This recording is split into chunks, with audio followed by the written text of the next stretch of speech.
Kita berdoa.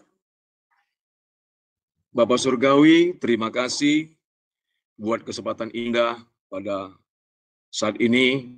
Kami boleh kembali lewat Zoom, mengikuti ibadah online Sema Adonai. Kami syukur ya Bapa buat segala anugerah yang besar bagi kami. Sebentar kami akan dengar firman-Mu, biarlah Roh Kudus yang mengurapi setiap kami, agar firman-Mu sungguh-sungguh boleh menguatkan kami. Seberapapun kami yang mendengarkan ini, hati kami dijamah Tuhan, diurapi Tuhan, sehingga setiap kebenaran firman Tuhan itu selaksana benih yang ditabur di tanah yang subur, sehingga akan tertanam, berakar sangat dalam, bertumbuh, dan berbuah sangat lebat, Bapa. Hidup kami boleh memuliakan-Mu. Terpujilah Bapa, kekal selama-lamanya di dalam nama Tuhan Yesus Kristus. Haleluya. Amin. Ya, shalom semuanya. Puji Tuhan. Ya, kita bersyukur buat malam indah ini. Kita boleh kembali bertemu lewat Zoom, ya. Sesuatu hal yang sangat luar biasa. Kita hidup di zaman sekarang ini, teknologi modern, walaupun kita berada di berbagai tempat, ada yang mungkin di Amerika, di Jerman, dan tempat lainnya, ya di Indonesia, ada yang di Medan, di Jakarta, dimanapun juga, kita boleh sama-sama memuliakan nama Tuhan. Ya, puji Tuhan. Nah, malam ini yang menjadi judul khotbah saya adalah doamu menentukan kemenanganmu. Dari judulnya kita melihat ada kemenangan. Tentunya kemenangan itu kan bisa tanpa adanya suatu pertempuran atau peperangan. Bagaimana kita bisa menang? Tentunya harus peperangan. Jadi kaitannya di sini adalah doa juga terkait dengan peperangan rohani. Tentunya kita tahu setiap hari kita menghadapi namanya pertempuran. Ada medan pertempuran yang kita hadapi setiap hari. Kita tahu tidak tahu, sadar tidak sadar, tapi itulah kenyataannya. Dan setiap kita terkadang ya kita kalah, terkadang kita mengalami tekanan. Nah, itu membuktikan ada peperangan. Dan oleh sebab itu kita penting sekali memahami peran doa di dalam kemenangan kita itu. John Wesley pernah satu ketika membuat sebuah statement, without God, man cannot, without man, God will not. Ini sangat menarik sekali, karena kalau kita melihat bahwasanya kita percaya Tuhan itu maha kuasa. Dia sanggup melakukan apa saja. Dan manusia sangat terbatas. Oleh sebab itu dikatakan tanpa Tuhan, manusia tidak dapat melakukan sesuatu. Itulah kondisi kenyataannya. Tetapi tanpa manusia, Allah juga tidak akan mau berbuat sesuatu. Nah, ini satu hal menarik sekali. Artinya di sini kita melihat ada hubungan antara Allah dengan kita manusia. Satu sisi kita manusia, kita sangat terbatas kekuatan kita, kemampuan kita. Makanya kita perlu Tuhan. Tuhan yang maha kuasa, Tuhan yang bisa berbuat apa juga. Sisi yang lain juga, Allah, dia tidak akan berbuat sesuatu di bumi ini tanpa melibatkan manusia. Jadi memang dari sananya, Allah sudah ingin menjadikan manusia sebagai mitra kerjanya. Di dalam 1 Korintus 3:6-9, Paulus berkata, aku menanam, Apolos menyiram, tetapi Allah yang memberi pertumbuhan. Nah, kita lihat ada di sini ada 3 pribadi. Ada Paulus, ada Apolos, adalah di kerjasama. Karena itu yang penting bukanlah yang menanam atau yang menyiram, melainkan Allah memberi pertumbuhan. Jadi pertumbuhan itu karena Allah yang melakukannya. Kita bicara pertumbuhan rohani, pertumbuhan jemaat, berbagai pertumbuhan yang kita inginkan itu, kita harus sadar bahwasanya itu datangnya dari Allah. Memang ada kontribusi kita, tapi itu sangat kecil, ya, sehingga Allah lah yang memberikan pertumbuhan. Baik yang menanam, yang menyiram adalah sama, dan masing-masing akan menerima upahnya sesuai dengan pekerjaannya sendiri. Karena kami adalah kawan sekerja Allah. Nah, di sini dia. Jadi kita ini memang Allah sudah rancangkan sebagai coworker-nya, kawan sekerjanya di bumi ini. Ya, kemudian kamu atau jemaat adalah ladang bangunan Allah. Luar biasa sekali. Jadi ada kerjasama antara kita dengan Allah. saling membutuhkan. Allah menjadikan manusia sebagai mitranya, ya, co-workersnya, sebagai partnernya. Allah ingin melibatkan manusia dalam rencana besarnya. Tentunya Allah punya misi penyelamatan akan dunia ini. Oleh sebab itu, maka dia memerlukan keterlibatan kita sebagai anak-anaknya. Dalam kegerakannya, untuk selama-lamanya, manusia akan menjadi penghubung Allah dalam hal prioritas dan perbuatannya di muka bumi ini. Karena kalau kita kembali kepada kitab Kejadian, maka Allah memberkati manusia dan berkata, beranak cuculah dan bertambah banyaklah, penuhilah bumi dan berkuasalah atas ikan-ikan di laut, atas burung-burung di udara, atas semua binatang yang merayap di bumi ini. Jadi artinya bahwasanya Allah sudah memberikan otoritasnya kepada kita umat manusia. Sebab itu maka segala Allah mau kerjakan di bumi ini, dia harus berhubungan dengan kita sebagai manusia. Dan kita tahu sebagai manusia tadi kita terbatas. Ada banyak hal kita tidak mampu lakukan. Sebab itu kita juga tidak bisa bekerja sendiri. Kemampuan kita terbatas sekali. Pikiran kita, logika kita, daya terbatas sekali. Tenaga kita terbatas sekali. Maka kita perlu kekuatan daripada Tuhan. Kita perlu otoritas intervensi Tuhan dalam kehidupan kita. Makanya kita perlu berdoa. Jadi doa itu adalah izin ataupun legalitas yang manusia berikan kepada Allah untuk segera mengintervensi bumi ini. Saya ulangi, doa adalah izin atau legalitas yang manusia berikan kepada Allah untuk mengintervensi atau untuk campur tangan dalam urusan-urusan yang ada di bumi ini. Nah, saya agak kewalahan mencari ilustrasinya. Jadi saya temukan ini adalah pertandingan Smackdown, ya, agak lucu memang ya. Tapi saya lihat kalau Smackdown itu misalnya kelompok lawan kelompok, maka yang bertanding jika ada yang anggotanya kalah, temannya kalah, maka dia bisa minta bantuan dari teman yang ada di luar ring dengan cara tapping. Artinya kalau tangannya saling bersentuhan dengan yang di luar, teman yang di luar masuk ke dalam, intervensi masuk ring, melanjutkan pertandingan itu. Nah, jadi kira-kira seperti itulah analoginya. Waktu kita doa, artinya kita sedang mengangkat tangan kita, sehingga Tuhan akan turun tangan, dan dia turun tangan dalam artian juga sekaligus dia akan intervensi, akan campur tangan untuk menyelesaikan masalah-masalah yang sedang kita hadapi di bumi ini. Jadi suatu hal yang sangat luar biasa. Kalau kita memahami analogi ini, nah kita seharusnya akan sadar betapa pentingnya doa itu. Karena kita ini sangat terbatas, kemampuan kita terbatas, kita perlu kekuatan yang tak terbatas. Dan itu adalah Tuhan sendiri. Kalau kita berdoa, kita berkata, Tuhan, aku tidak sanggup, aku tidak mampu.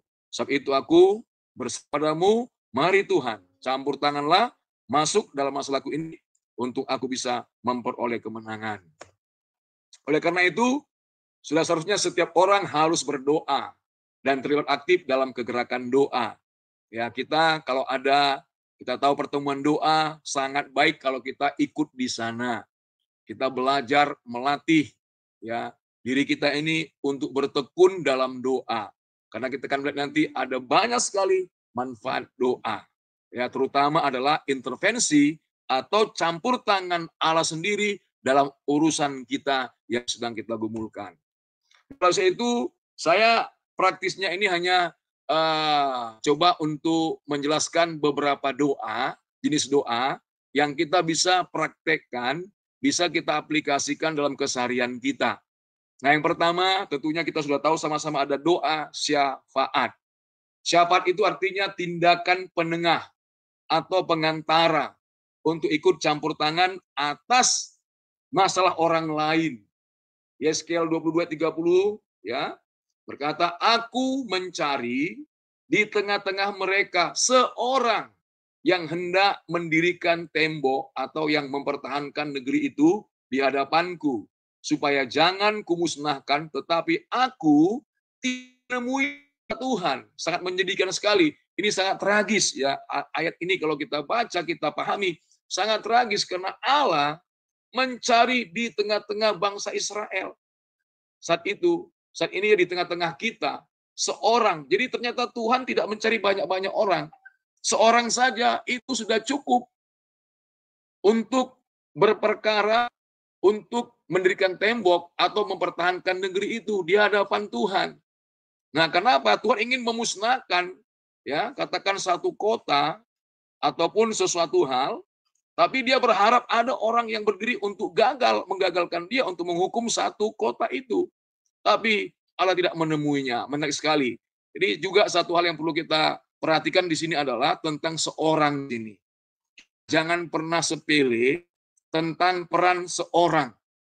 Ternyata Allah melihat seorang. Kalau kita pelajari di Alkitab luar biasa, ya. Dan kita melihat, ya, Tuhan memakai Nuh, ya, untuk menyelamatkan dunia dari air bah ini, daripada tentunya kepunahan. Tuhan pakai Nuh seorang luar biasa untuk mengeluarkan bangsa Mesir, bangsa Israel Mesir.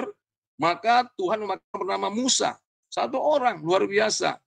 Dan banyak, Abraham juga, supaya janji Allah digenapi pada setiap suku bangsa, Tuhan pakai Abraham.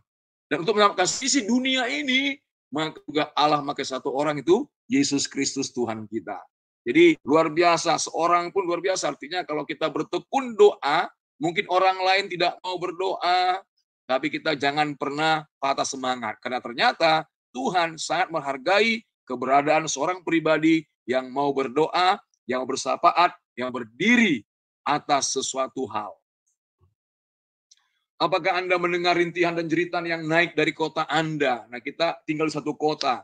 Kita tahu tentunya ada masalah-masalah, problema-problema yang terjadi di kota itu. Apakah Anda mengenal keluh kesah dan suara seruan orang yang naik dari kota pelayanan Anda? Nah, kita pelayanan dimanapun juga berada. Tentunya kita harus belajar untuk mengenali apa jeritan, kebutuhan dari orang sekitar kita. Mungkin seruan dari bahaya narkoba yang merusak generasi ini. Mungkin tangisan dari jerat judi dan minuman keras. Teriakan dari korban pemerkosaan, pelecehan seksual, dan lain-lain. Keluh kesah anak-anak dalam kandungan yang akan diaborsi ataupun sudah diaborsi. Jeritan orang miskin dan lapar, yatim piatu, janda-janda, ancaman bahaya LGBT. Ratapan korban-korban kerusuhan, penjarahan, dan penganiayaan. Mereka perlu berdiri akan hal-hal ini. Makanya Tuhan memerlukan ada orang yang berdoa sebagai pensyafaat. 1 Timotius 2 ayat 1-4 berkata, pertama-tama aku menasehatkan, kata Timotius, naikkanlah permohonan, doa, syafaat, dan ucapan syukur untuk semua orang, untuk raja-raja, dan untuk semua pembesar, agar kita dapat hidup tenang dan tentram dalam segala kesalehan, hormatan. Itulah yang baik dan berkenan kepada Allah, Juru Selamat kita, yang menghendaki semua orang diselamatkan dan memperoleh pengetahuan akan kebenaran. Jadi ini termasuk kita doakan juga.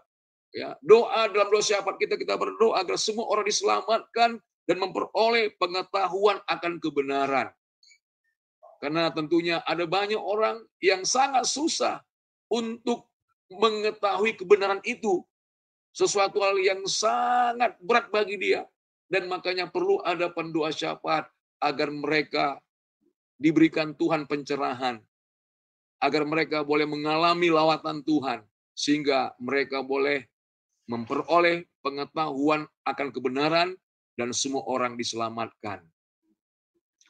Roma 8, 26-27, ini buat kita, dalam kita seorang yang pendoa syafaat, kita berdoa syafaat, maka firman Tuhan berkata, demikian juga roh, ini roh kudus, kena roh huruf besar, membantu kita dalam kelemahan kita. Sebab kita tidak tahu bagaimana sebenarnya harus berdoa. Tetapi roh sendiri berdoa, roh kudus berdoa untuk kita kepada Allah. Dengan keluhan-keluhan yang tidak terucapkan. Dan Allah yang menyelidiki hati nurani, mengetahui maksud roh itu, yaitu bahwa roh itu sesuai dengan kehendak Allah, berdoa untuk orang-orang kudus. Satu hal yang penting juga buat kita, nah kita berdoa, ya kita melibatkan roh kudus dalam doa kita. Biarkan roh kudus menguasai kita, sehingga ketika kita berdoa, maka ada intervensi campur tangan Roh Kudus. Sehingga dikatakan tadi, sebenarnya kita tidak tahu bagaimana berdoa. Kita terbatas sekali kemampuan kita. Maka kita perlu campur tangan Roh Kudus untuk berdoa. kepada Allah. Ya, lewat kita untuk kita. Dengan keluhan-keluhan yang tidak terucapkan. Mungkin ada banyak hal yang kita luput untuk mendoakannya, maka Roh Kudus akan mendoakan dalam doa syafaat kita. Jadi luar biasa sekali. Nah, itu yang pertama. Kemudian yang kedua, ya kita akan melihat doa peperangan rohani. Saya katakan tadi, doamu menentukan kemenanganmu. Kemenangan itu diraih melalui peperangan, melalui pertempuran, dan kita menang di sana. Dan kita tahu bahwasanya dalam hidup ini, kita harus menyadari siapakah lawan kita. Kalau kita tidak mengenal, kalau kita tidak mengetahui siapakah musuh kita lawan kita, maka kita akan jadi pihak yang kalah. Karena dengan mudah musuh akan menyerang kita, maka kita harus perlu tahu siapakah musuh kita. Ya. Nah, dalam Efesus 6 ayat 17 sampai 18 ini jelas dikatakan, karena perjuangan kita atau peperangan kita atau pergumulan kita bukanlah melawan darah dan daging, tetapi melawan pemerintah-pemerintah, melawan penguasa-penguasa, melawan penghulu-penghulu dunia yang gelap ini, melawan roh-roh jahat di udara. Ini Efesus 6 ayat 12. Jadi kita sadar ternyata musuh kita bukanlah darah dan daging. Selama ini kita selalu terkecoh. Kita selalu beranggapan musuh itu adalah darah dan daging, artinya dalam wujud manusia. Seseorang yang benci sama kita, seorang yang entah atau bagaimana selalu berusaha untuk menyusahkan kita, membuat kita menderita, dan kita sangat benci pada orang tersebut. Ternyata kalau kita pahami ayat ini, di balik semua itu ada penguasa-penguasa di udara, campur tangan daripada roh jahat di udara yang membuat orang tersebut menjadi memusuhi kita. Nah, malam ini semoga makin sadar, demikian juga dengan pemerintahan kita pun, apapun juga kita tahu ada kuasa kegelapan di balik semuanya itu. Jadi kalau kita pun ingin memenangkan, ya apakah itu pergumulan kita, memenangkan keluarga kita, memenangkan masalah kita, memenangkan kota kita, maka kita sudah mengerti tentang peperangan rohani ini. Ya, ternyata musuh kita jelas dikatakan ada hierarkinya, ada tingkatannya. Yang paling tinggi pemerintah-pemerintah di udara, kemudian penguasa-penguasa di udara, kemudian penghulu-penghulu di udara, dan roh-roh jahat di udara. Makanya pasukan harus dibangun. Kita percaya lewat hal ini juga kemenangan akan bisa kita nikmati. Dalam Efesus 6:17 dikatakan, dan terimalah ketopong keselamatan dan pedang roh, yaitu firman Allah, dalam segala doa dan permohonan. Berdoalah setiap waktu di dalam roh. Ini lagi penekanan ya, berdoalah setiap waktu di dalam roh, R besar, Roh Kudus. Artinya Roh Kudus yang ambil kita tersebut. Roh Kudus yang menuntun kita dalam doa kita. Kita libatkan Roh Kudus dalam doa-doa kita. Dan berjaga-jagalah di dalam doamu dengan permohonan yang tak putus-putusnya untuk segala orang kudus. Luar biasa sekali. Jadi ini merupakan tanggung jawab kita bersama juga untuk makan orang-orang kudus. Orang ini artinya orang-orang yang telah diselamatkan oleh Tuhan. Orang-orang yang telah percaya pada Yesus Kristus sebagai Tuhan dan Juru Selamat pribadinya. Itu kita doakan di mana mereka berada, karena kita tahu doa kita berkuat untuk membantu mereka. Matius 12:28-29. Tetapi jika aku mengusir setan dengan kuasa roh Allah, maka sesungguhnya kerajaan Allah sudah datang kepadamu. Atau bagaimanakah orang dapat memasuki rumah seorang yang kuat dan merampas harta bendanya apabila tidak diikatnya dahulu orang kuat itu, sesudah diikatnya barulah dapat ia merampok rumah itu. Nah, kita melihat jelas Yesus katakan, ya, jika aku bersetan dengan kuasa Roh Kudus, maka sesungguhnya kerajaan Allah sudah datang kepadamu. Dan inilah diberikan ya kepada kita kuasa Roh Kudus. Jadi peperangan kita bisa kita menangkan adalah ketika Roh Kudus terlibat di dalam doa peperangan kita dengan kuasa Roh Kudus, maka kita bisa mengalahkan setan. Setan tadi apakah dia pemerintah di udara, apakah dia penguasa-penguasa di udara, penghulu-penghulu di udara, raja di udara, kita tahu dengan kuasa Allah, maka kuasa iblis telah dikalahkan. Puji Tuhan. Dalam melakukan peperangan rohani melawan orang kuat, disinilah gambaran daripada kuasa-kuasa kegelapan tadi, roh jahat tadi, atau roh kosmokator yang menguasai suatu wilayah tertentu. Kita hanya dapat memerangi secara bersama-sama dalam satu kelompok yang mengadakan jam doa secara terus. Ya, ini teknisnya. Ya, kita nanti tentunya untuk mempraktekkan ini. Peperangan rohani di mana kita melawan orang kuat yang menguasai wilayah tertentu. Kita percaya setiap wilayah itu ada penguasanya, ibaratnya dunia premanisme. Dunia premanisme satu tempat, ada di situ dia siapa penguasanya. Demikian juga dalam hal rohani. Juga tidak dapat kita menangkan jika kita berjuang sendiri. Maka kita perlu satu dengan yang lainnya. Walaupun demikian, kita penting mengadakan pemetaan rohani, mapping terhadap suatu kota. Sebetulnya hal ini juga bisa kita terapkan pada lingkungan yang lebih besar atau lebih kecil lagi seperti kampus, ya kan, keluarga dan sebagainya. Dalam pemetaan rohani ini sebetulnya kita menghancurkan benteng-benteng pertahanan iblis. Jadi kita lakukan dulu. Hal ini mungkin kita sebagian sudah lakukan, mungkin sebagian kita belum lakukan. Jadi tentunya ini adalah salah satu kemenangan kita dengan kita lakukan hal ini. Ya, kita menghancurkan benteng-benteng pertahanan iblis sebelum Injil Allah dimuliakan di daerah tersebut. Jadi sebelum kita berikan Injil, maka langkah pertama adalah peperangan rohani dulu. Ya, ada banyak orang langsung Injil kemudian ditolak ataupun salah di sana. Nah, seandainya dia ya buat step awal, maka adakan peperangan rohani dulu.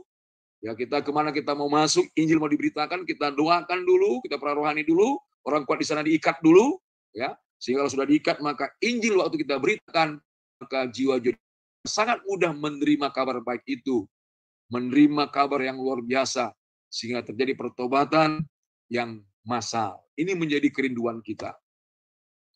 Adapun kubu-kubu benteng-benteng pertahanan yang perlu dihancurkan, ya, diantaranya adalah benteng-benteng iblis yang dibangun atas diri kita. Nah, kita sendiri pun tanpa kita sadari kita banyak membangun benteng-benteng iblis tanpa kita sadari. Contohnya kita punya ideologi, ada isme, ada ajaran-ajaran manusia.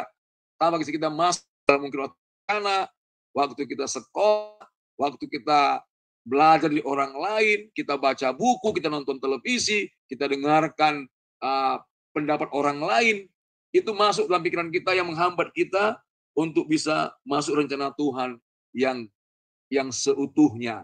Jadi kita berdoa, Tuhan, benteng-benteng pikiran-pikiran menghambat aku untuk mengenal secara pribadi biar diruntuhkan.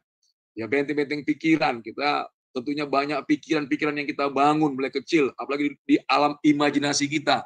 Kita mungkin sudah punya pikiran-pikiran yang sudah dari kecil kita bangun tentang sesuatu hal dan kita nikmati itu. Ya, kita suka masuk ke alam imajinasi kita untuk kembali memutar video di dalam pikiran kita itu, dan kita minta supaya yang menghambat itu dihancurkan. Benteng-benteng okultisme, ada banyak daerah masih sangat kental dunia gelapnya, dunia okultismenya. Ini juga melawan pekerjaan Tuhan, maka kita minta untuk dihancurkan. Benteng-benteng dalam masyarakat, ada prostitusi, ya, kekerasan, perjudian dan sebagainya. Hari-hari ini saya melihat ini luar biasa. Manifestasi daripada hal-hal ini, prostitusi, kekerasan, perjudian itu semakin meningkat eskalasinya, ya. Manifestasinya itu semakin meningkat. Di mana-mana saya lihat secara terbuka, sudah tidak ada lagi rasa segan dan malu. Benteng-benteng dalam gereja juga terkadang ada kubu-kubu, ada isme-isme, ada tentunya kelompok-kelompok, sehingga ini menghambat Tuhan bersatu, tubuh Tuhan tidak seutuhnya. Benteng-benteng sosial dan sebagainya. Jadi banyak kubu-kubu yang harus dilakukan. Kemudian dalam Efesus 6 ayat 13-17, ini firman Tuhan katakan, sebab itu ambillah seluruh perlengkapan senjata Allah. Jadi untuk kita menang tadi, maka kita juga ini sebagai seorang prajurit Laskar Kristus, kita harus menggunakan seluruh perlengkapan senjata Allah, supaya kamu dapat mengadakan perlawanan pada hari yang jahat itu. Jadi itu pasti akan kita jumpai. Ya, makanya kita supaya bersiap-siap senantiasa mengambil seluruh perlengkapan senjata Allah, supaya kamu tetap berdiri sesudah kamu menyelesaikan segala sesuatu. Jadi, berdirilah tegak, pinggangkan kebenaran, dan berbaju jirahkan keadilan. Kakimu berkasutkan kerelaan untuk memberitakan Injil damai sejahtera dalam segala keadaan. Pergunakanlah perisai iman, sebab dengan perisai itu kamu akan dapat memadamkan semua panah api dari si jahat. Dan terimalah ketopong keselamatan dan pedang roh, yaitu firman Tuhan. Jadi ini dengan jelas, secara detail, ya diterangkan, ya dituliskan oleh Paulus melalui jemaat di Efesus, bagaimana caranya supaya jemaat-jemaat boleh memiliki atau meraih kemenangan dalam peperangan mereka. Ya, jadi ada beberapa poin yang akan kita lihat di sini.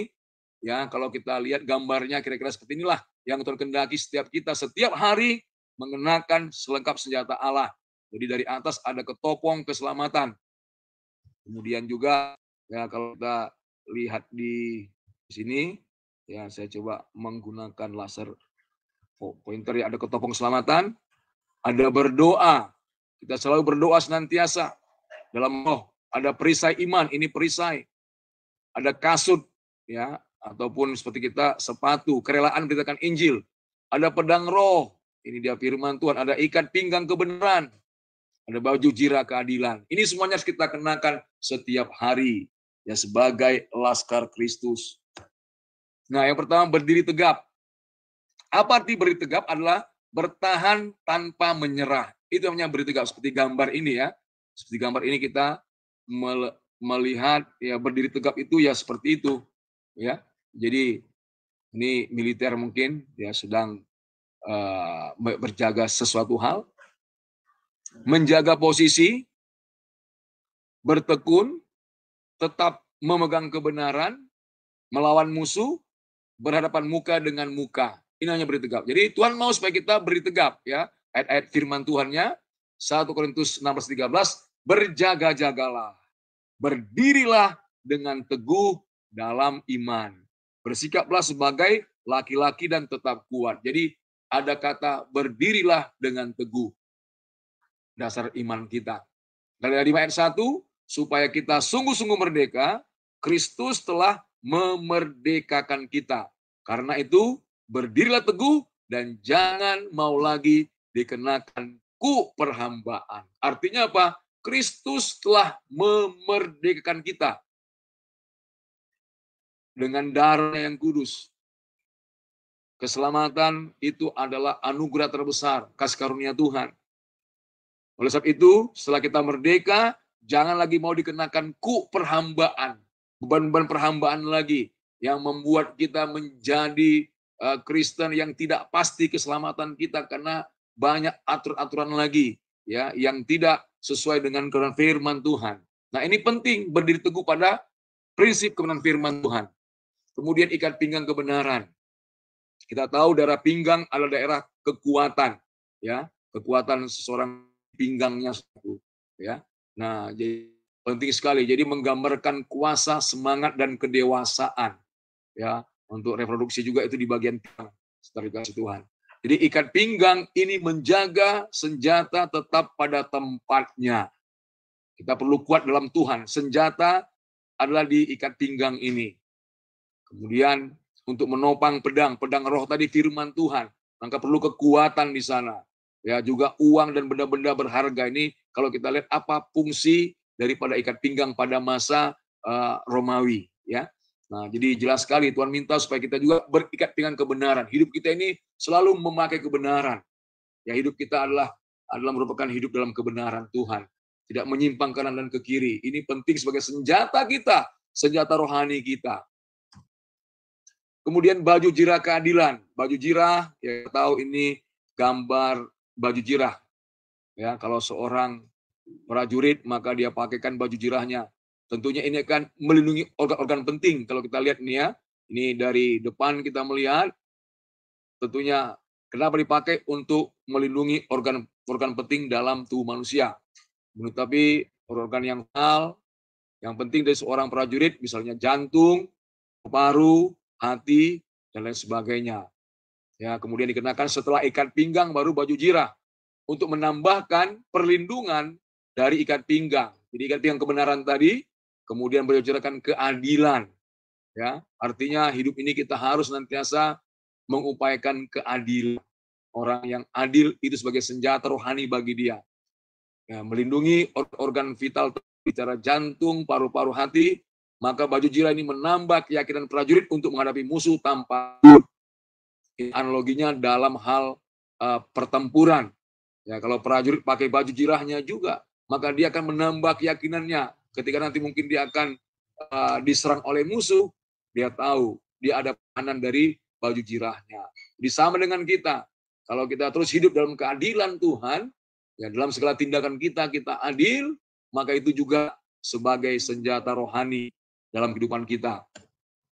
Kemudian kasut kerelaan memberitakan Injil. Jadi telapak kaki, ya ini dia telapak kaki, menggerakkan berjalannya engkau dengan Tuhan. Itu bicara kita berjalan bersama Tuhan. Berjalannya, ya engkau adalah kesaksian dari ucapanmu. Jadi dalam konteks keseharian kita, berjalan itu adalah apa yang kita ucapkan setiap hari. Itu gambaran kita berjalan dengan Tuhan. Bagaimana sikap kita setiap hari. Bagaimana tinggal kita setiap hari. Itulah arti berjalannya. Ya, jadi kaki kita bicara berjalannya kita dengan Tuhan lewat apa yang kita tampilkan dari kehidupan kita sehari-hari. Mengenakan kasut, itu berarti membungkuk atau mengikat. Ini dia kasut ya. Kalau mengenakan atau memakai. Kalau prajurit dia memakai, pasti dia posisi membungkuk. Artinya apa? Kerendahan hati. Jadi kerendahan hati juga itu adalah senjata bagi kita sebagai laskar Kristus. Ya, kerendahan hati, mengikat. Artinya ada satu upaya kita untuk menyatakan. Ya, nah ini sesuatu hal yang sangat penting untuk kita pahami. Roma 1:16, sebab aku mempunyai keyakinan yang kokoh dalam Injil. Ini kata Paulus ya. Dia punya keyakinan yang kokoh dalam Injil adalah kekuatan Allah. Luar biasa sekali. Paulus menyadari Injil itu kekuatan Allah. Bayangkan Allah punya kekuatan maha dahsyat. Dan kekuatannya itu ada pada Injil. Wow, luar biasa. Hanya kalau Injil diberitakan dalam KKR, ya, kalau kita lihat Injil diberitakan, maka ini akan mendatangkan keselamatan bagi banyak jiwa-jiwa. Ya, kalau kita pernah melihat di YouTube KKR Reinhard Bonnke misalnya, yang di Afrika sana bisa orang datang sampai 1 jutaan, ya kan, luar biasa. Dan Injil diberitakan itu kekuatan Allah mendatangkan keselamatan. Nah, kita harus semakin menyadari bahwasanya Injil itu kekuatan Allah. Menyelamatkan setiap orang yang percaya. Siapa orang yang percaya? Pokoknya kalau dia percaya, dia diselamatkan. Begitulah kekuatan Injil itu, kekuatan Allah sendiri. Ya, pertama-tama orang Yahudi, tapi juga orang-orang Yunani. Markus 16:15. Lalu ia berkata pada mereka, pergilah ke seluruh dunia, beritakanlah Injil kepada segala makhluk. Betapa pentingnya Injil ini diberitakan kepada segala makhluk. Ya, kepada semua manusia tanpa terkecuali, siapapun juga dia. Namanya dia manusia, dia pasti perlu berita Injil, kabar baik, kabar yang luar biasa. Bahwasanya Yesus telah mati untuk menebus seluruh umat manusia dan sudah menyediakan hidup kekal bagi orang percaya kepadanya. Ini berita yang sangat luar biasa, yang sangat spektakuler. Tidak ada berita yang seindah berita ini. 2 Timotius 4:2. Beritakanlah firman, siap sedialah baik atau tidak baik waktunya. Nyatakanlah apa yang salah, dan dengan segala kesabaran dan pengajaran. Nah, terkadang kita ada kesempatan beritakan Injil, kita tidak mau sampaikan. Kesempatan sampaikan firman Tuhan, kita tidak mau sampaikan. Nah, ini dengan firman Tuhan ini merupakan juga senjata kita memberikan Injil.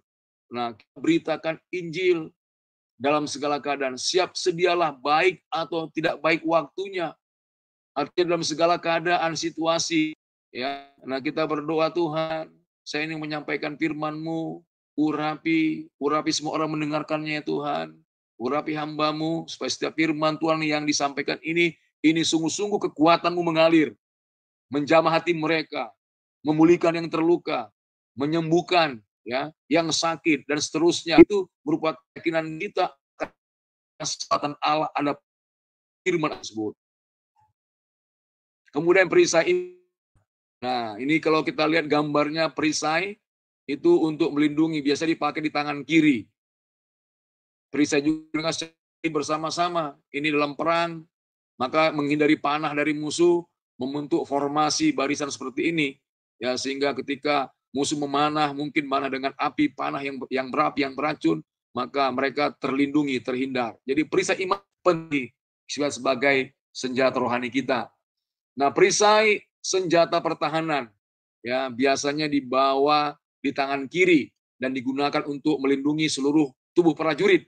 Permukaannya dijaga tetap berkilau dan minyak yang memantulkan matahari untuk membutakan atau menyilaukan musuh. Perisai bantu mengalihkan gerakan musuh. Ini ya perisai kita, iman kita. Ya, iman kita, pertahanan kita. 1 Yohanes 5:4-5, sebab semua yang lahir dari Allah mengalahkan dunia. Dan inilah kemenangan yang mengalahkan dunia. Apakah itu? Iman kita. Siapakah yang mengalahkan dunia selain daripada dia yang percaya bahwa Yesus adalah anak Allah. Wah, luar biasa. Nah, jadi iman kita mengalahkan dunia. Iman kepada Yesus Kristus. Ya, kita percaya Yesus adalah anak Allah, dialah yang sudah turun ke dunia ini, ya, firman menjadi manusia, luar biasa. Ya, sehingga dia sebagai juru selamat kita, dan dia juga menebus kita dengan korbannya sendiri di kayu salib. Dan kita percaya itulah kemenangan yang mengalahkan dunia ini. Kemudian ketopong keselamatan. Ketopong adalah senjata yang digunakan oleh seorang prajurit untuk melindungi kepalanya. Kita lihat seperti helm, ya. The helmet of salvation. Ketopong sering membawa tanda atau ornamen yang menjadi identifikasi, yaitu milik pasukan yang mana prajurit tersebut.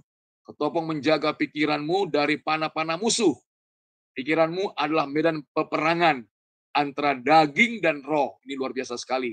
Ya, seorang prajurit yang disiplin tidak akan menyerah kepada daging, tetapi akan menjadi kuat di dalam roh. Jadi menjaga pikiran kita ini. Ya, bagaimana supaya pikiran kita terjaga dari panah-panah musuh, karena iblis itu menyerang kita di pikiran kita. Our mind is the battlefield. Ya, jadi pikiran kita ini adalah ladang pertempuran, medan pertempuran. Peperangan rohani antara keinginan daging dan roh juga ada di sana. Kita perlu ketopong, ya, untuk melindungi pikiran kita. Filipi 5-6. Hendaklah kamu dalam hidupmu bersama menaruh pikiran dan perasaan yang terdapat juga dalam Kristus Yesus, yang walaupun dalam rupa Allah, tidak menganggap keseratan dengan Allah itu sebagai milik yang harus dipertahankan. Jadi apa di sini? Menaruh pikiran dan perasaan Kristus di dalam pikiran kita. Roma 12 ayat 1-2, karena itu saudara-saudara, demi kemurahan Allah aku menasihatkan kamu supaya kamu mempersembahkan tubuhmu sebagai persembahan yang hidup, yang kudus dan yang berkenan kepada Allah, itu adalah ibadahmu yang sejati. Janganlah kamu menjadi serupa dengan dunia ini, tapi berubahlah, ya, oleh pembaharuan budimu.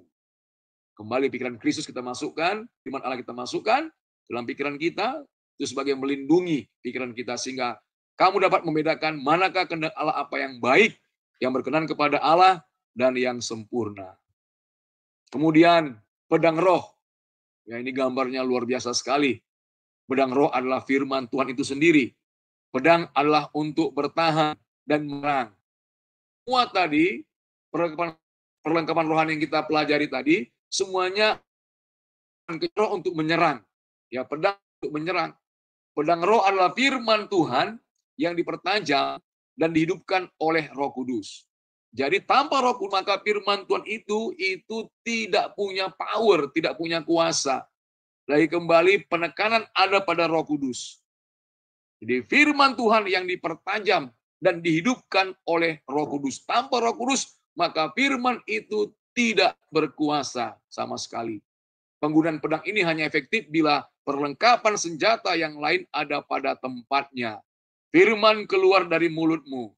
Firman Tuhan adalah kuasa dan otoritasmu yang dihidupkan oleh Roh Kudus. Firman ini akan menghakimi pikiran-pikiran dan maksud dan hati kepada siapa Engkau berbicara. Luar biasa. Setiap firman Tuhan yang kita ucapkan itu seperti pedang. Ya, pedang yang sangat berkuasa yang akan menghancurkan pertahanan iblis. Ya, jadi ini yang harus kita mulai latih terus, menggunakan pedang roh firman Tuhan dalam menghadapi pertempuran atau perang rohani kita setiap hari. Ibrani 4:12, sebab firman Allah hidup dan kuat. Luar biasa, ya. Firman Allah hidup dan kuat dan lebih tajam daripada pedang bermata dua manapun juga. Ia menusuk amat dalam sampai memisahkan jiwa dan roh, sendi-sendi dan sumsum. Ia sanggup membedakan pertimbangan dan pikiran hati kita. Jadi kita bisa melihat ketajaman firman Tuhan itu. Ketika ada di hati kita, maka ada hikmat, bijaksana, kemampuan kita untuk bisa membedakan mana pertimbangan dan mana pikiran hati kita. Mana sendi, mana sumsum, mana jiwa, mana roh, saudara kasih Tuhan. Ya, luar biasa sekali. Matius 4 ayat 4. Tetapi Yesus menjawab, ada tertulis manusia hidup bukan dari roh saja, tetapi dari setiap firman yang keluar dari mulut Allah. Nah, kita melihat dalam hal ini adalah bagaimana Yesus menang menghadapi godaan daripada iblis ketika dia selesai berpuasa 40 hari, maka Roh Allah membawanya ke padang gurun untuk dicobai oleh iblis. Dan inilah dialog antara Yesus dengan iblis. Ya, kalau dalam Matius 4 ayat 7, iblis menggoda juga, ya, maka dia katakan, Yesus berkata kepadanya, ada pula tertulis, janganlah engkau mencobai Tuhan Allahmu. Yang pertama, untuk mengubah batu menjadi roti. Ya. Nah, yang berikutnya cobaan supaya Yesus menyelamatkan dirinya dari hubungan bait suci supaya nanti ada malaikat yang menopang dia.